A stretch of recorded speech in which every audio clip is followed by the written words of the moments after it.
Hey, it's Scott Bertrand, co-host of Political Beats, found right here at National Review. If you love music, if you really love music, this is the place for you. On each episode, Jeff Blair and I are joined by someone in or around the world of politics, and we take a deep dive into the career of our guest's favorite band or artist. It's a break away from the politics of the day. Political Beats, right here at nationalreview.com, also on iTunes, Stitcher, and Google Play.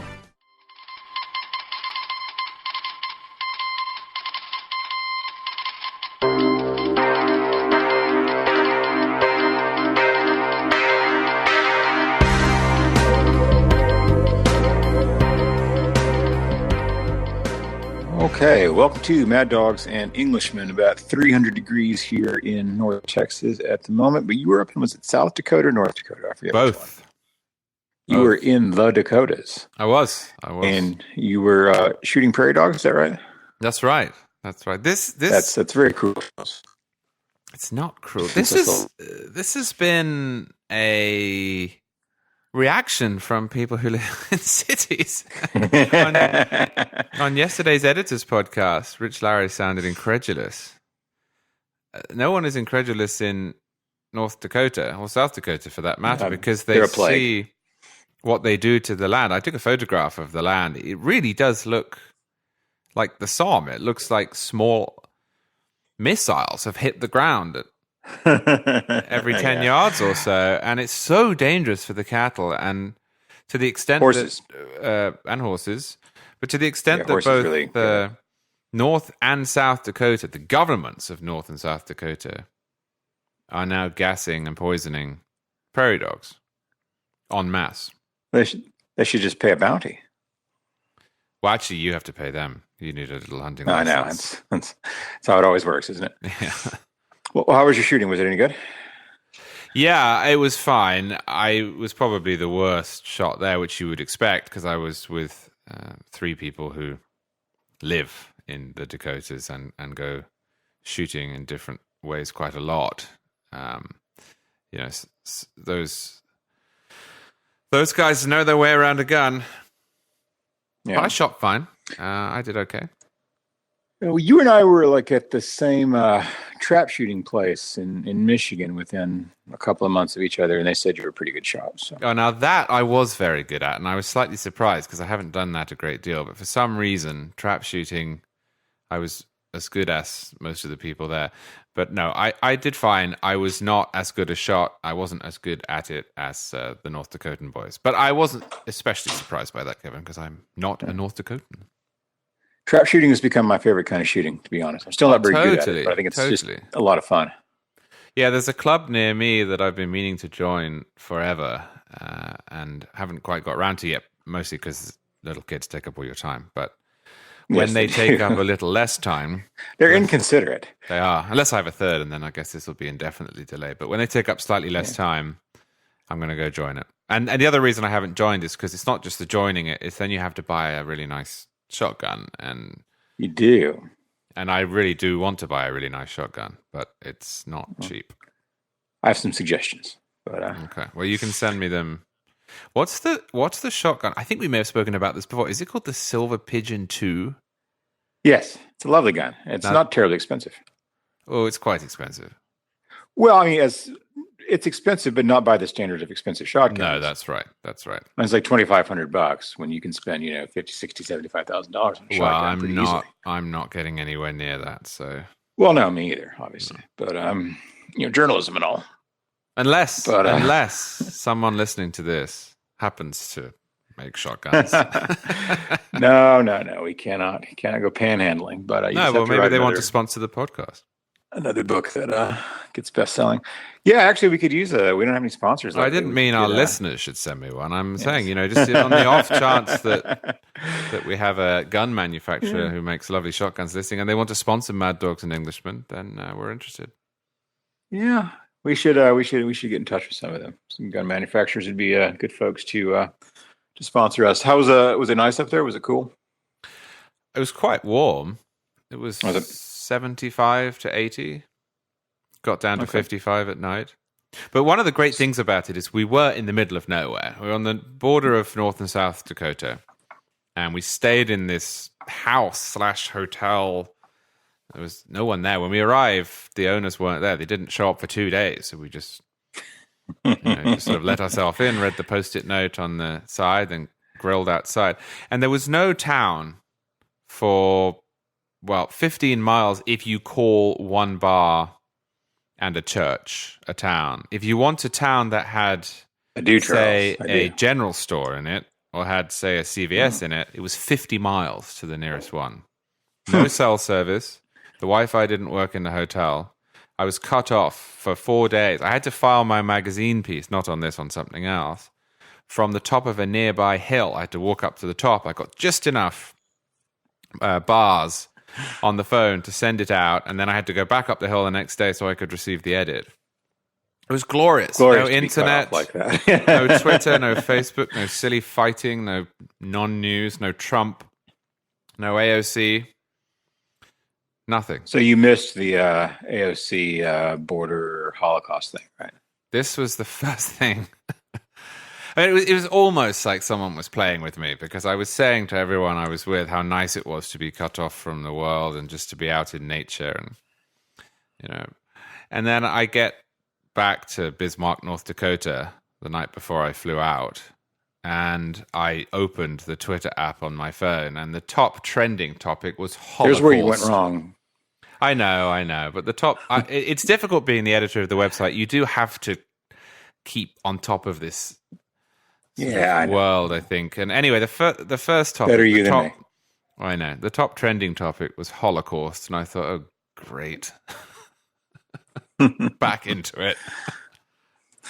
Yeah. So what do you make of all that anyway? Well, I think there's two problems with it. The first one... That was a non-awkward transition, a non-awkward segue, by the way. No. We don't manage those too often. I know, and then you did some commentary on it, which Right, which helps. Always. No, I think there's two problems. The first is AOC's comparison itself. She compared the detention camps on the border to the concentration camps during the Holocaust.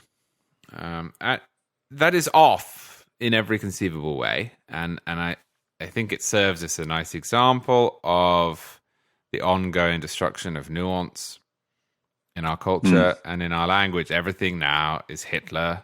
Everything is the Nazis. Everything is Auschwitz. Even maybe especially long-standing federal practices that have been discovered only because Donald Trump is president. The fact is, no one was rounded up here.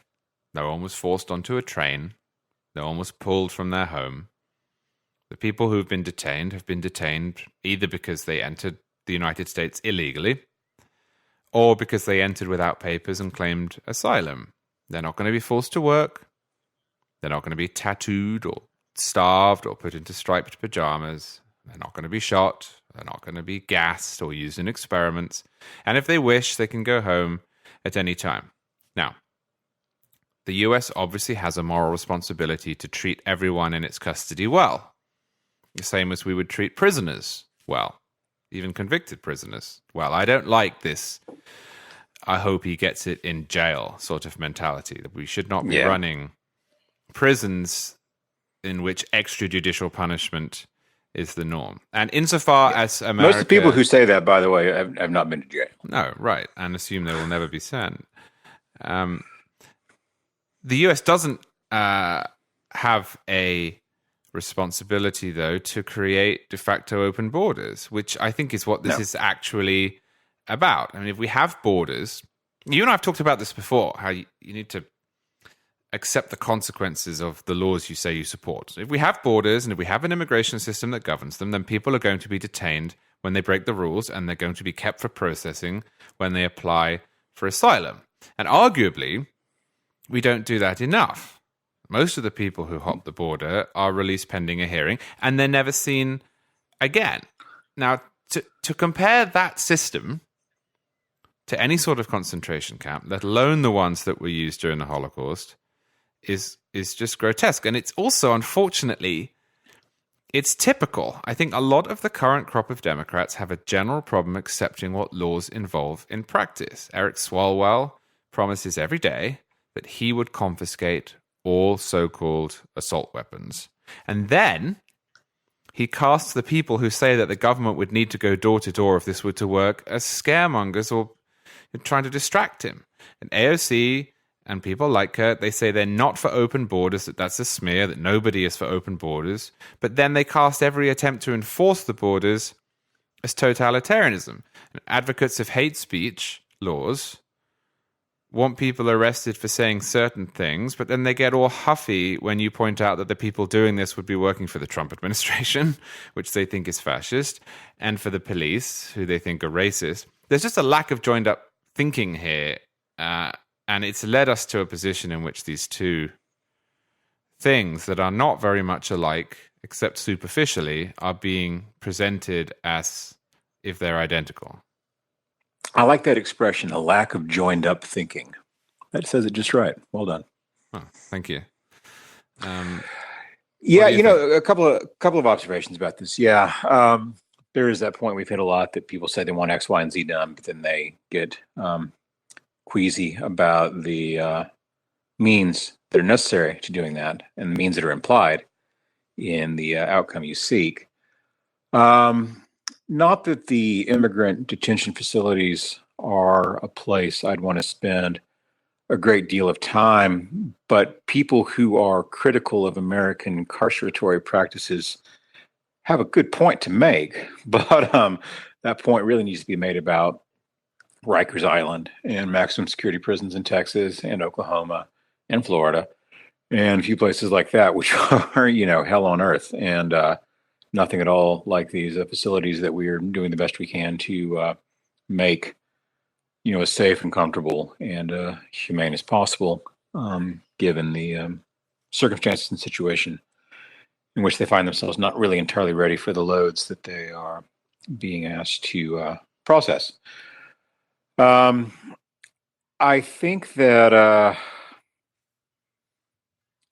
people are just kind of basically unserious, and the mental model they work off of is essentially the idealized version of what I would like is preferable to the non-idealized version of what you would like.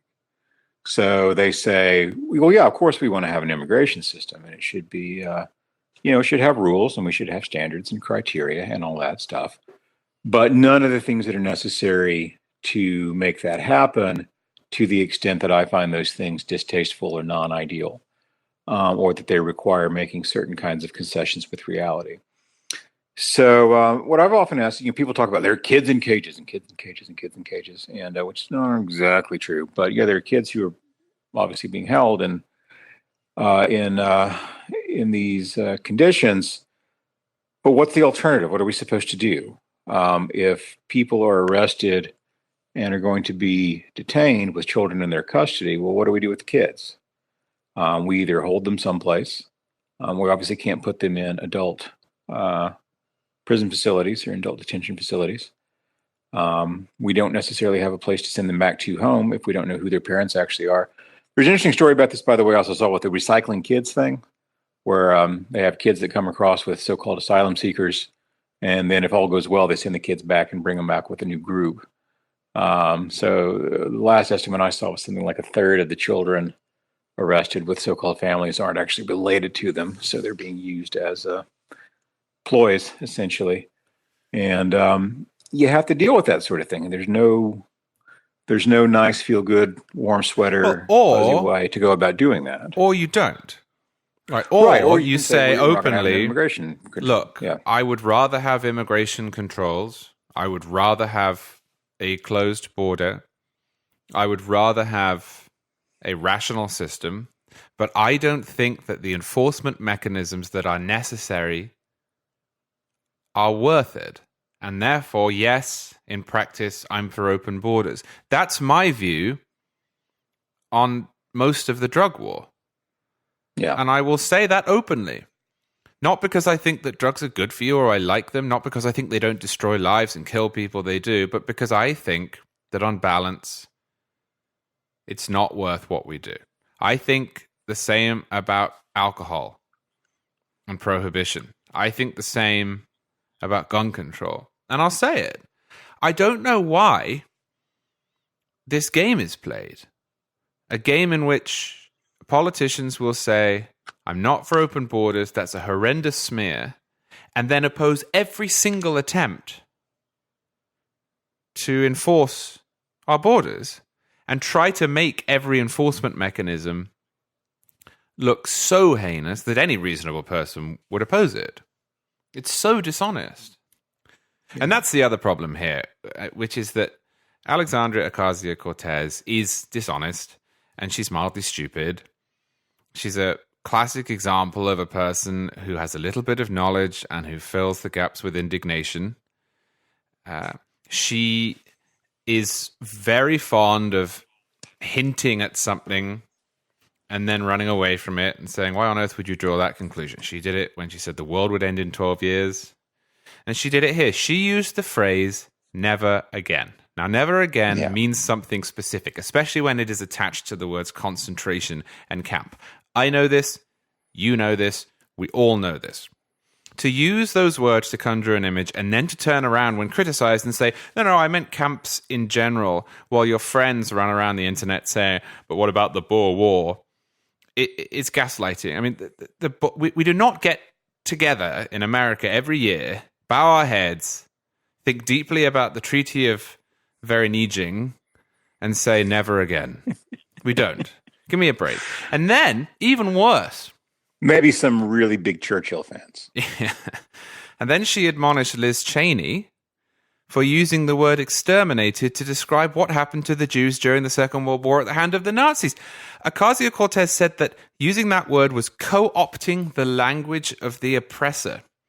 It's not. It's employing the language of reality. The Jews were exterminated. That's why the National Holocaust Museum uses that language when you go there. And it's why we say never again in the first place. Yeah, you know what's interesting about that is there are instances where they do that, like the way in which the term ethnic cleansing has become adopted into general usage when it's an obvious euphemism for genocide. Absolutely. Yeah. Speaking of such things, by the way, just a quick aside, it's interesting the ways in which language evolves quickly and in ways that people don't even think about. There was an article in the New York Times this week, I want to say it was on the front page, about the current situation in Brazil and what it might have to teach us about right-wing revolutionary movements and such. And the New York Times reporter wrote that Brazil went from socialist prosperity to chaos in a remarkably short period of time. Oh, really? Socialist prosperity, huh? Is that what Brazil was experiencing? Because I'm not entirely sure Brazil was experiencing socialist prosperity. I'm not sure I buy your premises there. But these sorts of unexamined things, do you go out there and do you kind of work their way through the body politic because people don't want to think very hard about things. And they're not wrong to not want to think very hard about things. This is what economists and political scientists, which is a silly term, by the way, political scientists, but people who study politics call rational ignorance. In a large, complex democracy such as ours, the ability of any individual voter to make a meaningful difference on policy outcomes is typically relatively very small, especially if the only way you participate in the political process is through casting a vote every other year or so. So given your influence, it's not really worth it to do all the work to get up to speed on all these different policy questions. And of course, even someone who does this for a living, someone who's a full-time elected official or someone who writes about this stuff, typically can only get a really good grip over a relatively small body of policy knowledge. I write about a lot of things, but there may be two or three things that I really think I know quite a bit about. And the others, I sort of work on an ad hoc basis and try to figure out as I go, which is how journalism works. But for, a person who's got 2 or 3 kids and a full-time job and a spouse and a household to run and maybe belongs to a bowling league or Masons or something and has, a real life, as we like to call it, the amount of work necessary to do to figure out, well, what does the federal budget really look like? And what is a good tax policy? And what should we be doing about Iran? And what about the regulation of the steel trade and these sorts of things? It doesn't make sense. So the problem that creates is for kind of cheap, low-rent demagogues like Alexandria Ocasio-Cortez, who can exploit that ignorance and, as you say, fill in the gaps with indignation because of the nature of politics at this moment being, so us and them, so tribal, so team-oriented rather than idea-oriented or policy-oriented. And it's easy to get people to believe things when they have a very strong emotional investment in believing them to start with, and you can count on them not thinking too critically about it in those circumstances as well. And that is essentially the controlling dynamic of our electoral politics and our broader political discourse at this moment. Yeah, I can be critical of the way that we lionize certain politicians. I was bothered by the coverage of George H.W. Bush's death, not because I didn't admire him. I did. Not because I didn't think he was a really good man. I did. But because he was a public employee, and we sometimes range into treating our presidents like kings. You and I have talked about this a lot. But there is a point at which we should be able to admire in some way our representatives in a system of representative government. We don't have a direct democracy, as you say. And one of the reasons we don't have a direct democracy is that people can't be expected and shouldn't be expected to master every issue when they have other priorities and they're busy running the civil society that is the backbone of the nation. The implication, though, is that our elected officials will do that work, that we pay them to do that work. And we have a president who doesn't know anything. We have a rock star freshman congresswoman who doesn't know anything. We have a good number of presidential candidates who don't know anything. After a while, that becomes a problem. If you say to people, go over there, not go over there and disengage, not go over there and we'll run your lives. The opposite. Go over there, render our jobs as limited as possible, and by taking part in your bowling league and your churches and your families, run the civil society that is our country. And we will do those few things that we need to do. We will master foreign policy. We will discuss macroeconomics. We will pass the statutes that are necessary for free countries to flourish, the framework, if you will.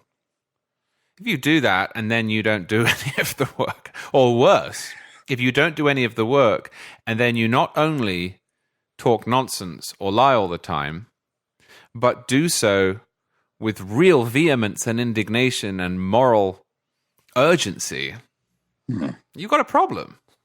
Yeah. And I've noticed, just a sort of final thing on this, I've noticed something really odd that I think is instructive here. Every time I criticize Alexandria Ocasio-Cortez, or someone else criticizes Alexandria Ocasio-Cortez for not knowing basic things, the response is, now do Trump, or Trump doesn't either, which is not a defense of Alexandria Ocasio-Cortez. No. I agree Trump doesn't either. No one said, I really disagree with Daniel Patrick Moynihan on this. And they said, now do. The implication would never have been made. No, yeah. Yeah, I don't begrudge politicians looking to their self-interest, of course. That's natural and necessary. But they also have to do the job. And where we are right now is they're just looking after their self-interest and not also doing the job. Joe Biden, of all people, to bring in a second subject, spoke to this in his usual incoherent way earlier in the week when he talked about first being in the Senate as a much younger man, when there were a number of these old Democratic segregationists still around. And even though he, to his credit, disagreed with them deeply and said so, at least that's his account. I don't know for a fact what he was up to back then. But they were there. They were in the Senate. And of course, they were members of his party, which has been de-emphasized a little bit in the coverage. But he tried to work with them on things that they agreed about. And he tried to establish a kind of civility and maintain that, even though he had a deep, fundamental moral disagreement with his people. And he, of course, has been raked over the coals for this because we live in the age of politics of cooties, which is, you had lunch with these people, you talked to them like civilized human beings, you should have been pointing at them and screaming and shrieking and refusing to, sit at the same table as them, because that's kind of where we are now. And Biden, of course, is confused by many things, and he seems to be confused by this as well. This is, I think, an example of how things have changed, that even a guy like Joe Biden, who's not exactly Cincinnatus, let's face it, took his job seriously enough back in the day that he was willing to put doing needful things over this particular political disagreement, urgent as and important as that disagreement was. And when people criticize him for this, I wrote a piece about this that was published this morning. What I want to know is, what's the alternative? Are we supposed to not speak to, much less work with, people who we disagree with on fundamental moral issues when we have common political goals that we want to accomplish? Because if that is the case, the abortion divide is going to shut down American politics, as are a number of other things, because we have a lot of fundamental basic moral disagreements, including some that are of a scale of what was being dealt with in the 1970s when we were still working on various kinds of desegregation efforts, which of course we still are. And so the alternative is to point and shriek. Well, yeah, it's civil war, right? And sometimes you need a civil war. I don't think that it was wrong necessarily to have a civil war that ended slavery. No, but you have to own that. Right, and that's, Lincoln was a morally serious man, of course, and did. And we're not dealing with a lot of Abraham Lincolns just right now, I don't think. And, Biden, of course, was trying to be the usual self-promoting, self-aggrandizing dope that he normally is, but he accidentally kind of made a point. And now, of course, he is being roundly thumped for it. The one problem he has, I think, is that there's no real constituency for it, given his other behavior. So I agree with what you wrote in your piece. I thought your piece was excellent. He's going to be condemned for it on the left, because the left is of the view that civility is just a way of covering for bigots. You see this over and over now in op-eds. What do you mean civility? Should I be civil to the person who says this? Should I be civil to the person who says that? Yeah, probably if you're in Congress, yeah. But I think it does rankle a little to have Joe Biden saying utterly defensively, look, I had to work with these people, we had to be civil, we had to get things done. And to have Joe Biden telling a room full of African Americans that Mitt Romney was going to put them all back in chains. Yes. Because that's not civil. And faking a semi-African American / Southern accent while doing it. I'll put y'all back in chains. I think he did. Y'all. I say y'all a lot in Delaware. I don't think so. That's not Scranton. civil.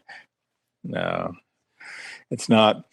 One other side issue on this that I always have to get into a little bit is the actual history, of course, here on this issue of the parties and race, which I'm going to eventually have to write a book about. But it's not the book that's coming out in July 23rd, which you should go buy, which is called The Smallest Minority. Available now at Amazon. So Kevin Kruse, who's a professor at Princeton, I guess, is kind of a reliable trafficker in this sort of nonsense, where people point out that these segregationists and white supremacists and such were Democrats. He says, well, yeah, but they were conservatives. And as were the bigots in both parties, were conservatives. And that's just not true. As a lot of people have written about the history of this, the people who were the Southern Democratic segregationists were by and large New Dealers. They were people who would be recognized by any contemporary political standard as progressives. They were people who voted for the creation of Social Security and Medicare and the Tennessee Valley Authority and the minimum wage and all this stuff. And they certainly tried to game some of these things in ways that would preclude African Americans from enjoying the advantages associated with these programs. But they were people who favored big welfare spending and that sort of stuff. Whereas the people who were opposed to this were the people we think of as conservatives. Ronald Reagan, who was dismissing, Medicare as socialism, and the guy who, the senator who voted against Hugo Black, who's a member of the Klan, also voted against the creation of Social Security. This is, pretty well Republican, of course, and this is pretty well known stuff. the idea that these guys were conservatives in any meaningful political sense of that word is hogwash, unless you just simply define conservative as segregationist and say that's that, in which case you've shown absolutely nothing. If conservatism you're defining as tending to defend the status quo and to defend established orders and that sort of thing, well, okay, maybe you have a point to that extent, but then you have to deal with the ways in which this does not actually describe what we call the conservative movement and conservatives in American politics. Well, also, it's one thing to say that a Southern Democrat wanted to preserve the status quo when it came to, say, segregation. But the New Deal certainly did not preserve the status quo. It was radical. And of course, Kim Jong-un wants to preserve the status quo of socialism. And but that's doesn't make him a conservative. Although if you remember, well, you were a youngster, not even around at this point, and the immediate convulsions toward the end of the Soviet Union, the American news media took to describing the hardline communists as conservatives and conservative elements. Yes, which was Kevin Cruz is the let's dig in guy, right? I don't know. I've come across him back when I used to do social media stuff every now and then. He's just really sort of angry rage monkey guy, but he is a Princeton professor, though, I believe. No, he is. He's very good when beating up Dinesh D'Souza and college students. He's not so good when he comes up against someone who knows a little more. Yeah. The topic you're covering here was, I think, the subject of a brilliant essay in Jacobin, of all places, which made precisely this point, that the party's switched idea is a myth, and that Southern segregationists loved them some government, all the way up to Medicare, Medicaid, the Great Society. Yeah. Well, Ta-Nehisi Coates has written about this, and there was a book called Fear Itself. I forget the name of the author who wrote about this element of the New Deal and the New Deal coalition. And whereas, people we think of as being, conservative Republicans like Senator Taft, he was trying to put together a civil rights bill in 1946. But he was, the guy was known as Mr. Republican, who was, an old-fashioned libertarianish, classical liberal, small government conservative in every way you could think of. Just compare Woodrow Wilson to Calvin Coolidge. Yeah. There's a beautiful letter that Calvin Coolidge wrote to a racist in the 1920s, I think in 1924. The guy writes to him. Firstly, it's amazing that he wrote back. I mean, this was, I suppose, what happens when you have a president who is actually the head of the executive branch rather than a pope. But he gets this letter from this guy, I forget where he lives. And also a very intelligent and lettered man, Calvin Coolidge. Yes. So he gets his letter, and this letter says, "Dear Mr. President, I live in this town, and they're trying to make this black man the head of some committee or mayor or something. And I just, I'm outraged by this, and don't you agree it's terrible?" And Coolidge writes back, and he says, no. He says, "I can't lay my finger on that part of the Declaration of Independence or the Constitution that entreats us to treat anyone differently, that would deprive this person of the right to be a full citizen, including taking political office." Now you compare that to Woodrow Wilson, who came into Washington, D.C., resegregated it, not segregated it, resegregated it, said horrendous things, was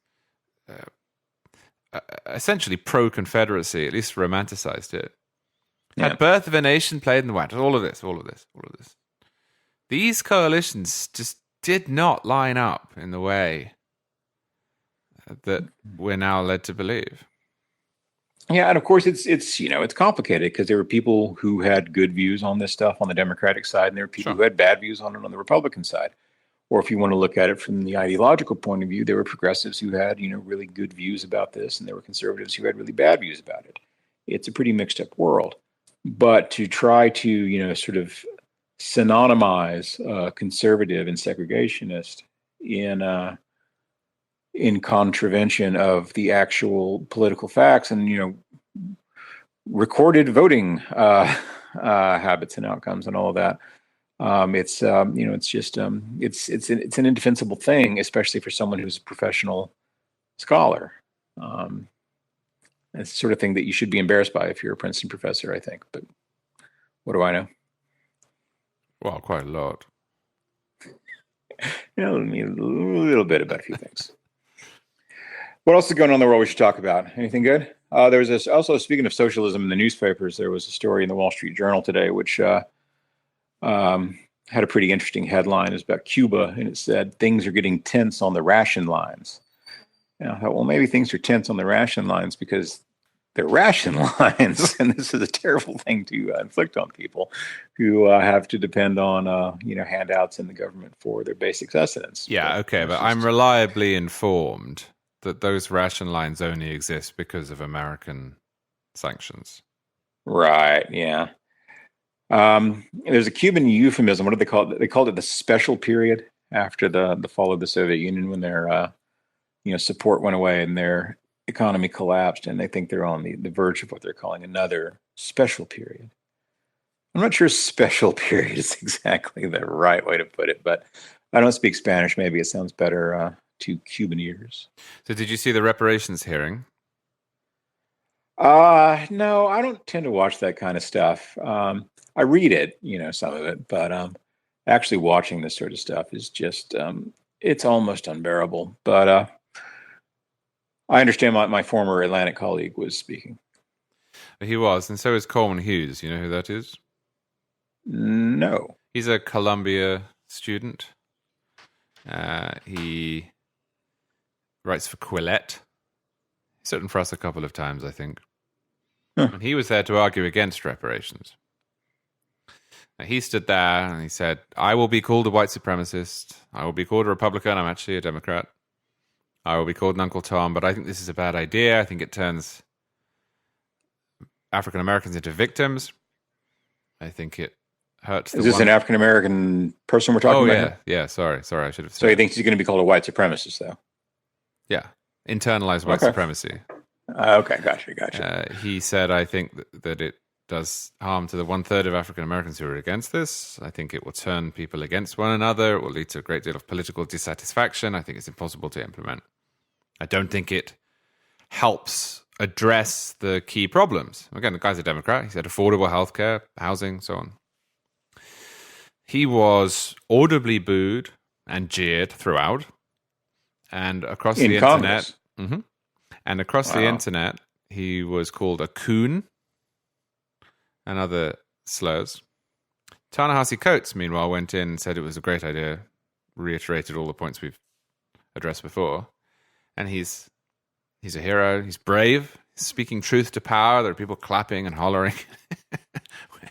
Sahil Handa, who's one of our interns, wrote an excellent post on this, pointing out that really our conception of what is brave, irrespective of what is morally correct or morally incorrect, our conception of what is brave is really quite off in many ways, isn't it? That the guy who knows that he's going to be lambasted, who knows that he's going to be called names, who is running against the tide of elite opinion, who is running against the presumptions underneath the hearings, he is not brave. And the guy who goes in to say what the questioners want him to say, and who is fated, and who is a multimillionaire, not a college student, is brave, speaking truth to power, taking a real risk. It's strange. It's just strange. Yeah. Well, again, it goes back to what we were talking about earlier. It's easy to convince people of stuff they want to be convinced of. And it's easy to keep people from thinking too hard about stuff they don't want to think too hard about to begin with. It is, unfortunately. Yeah. Although, I did see an actual example of bravery in American politics earlier.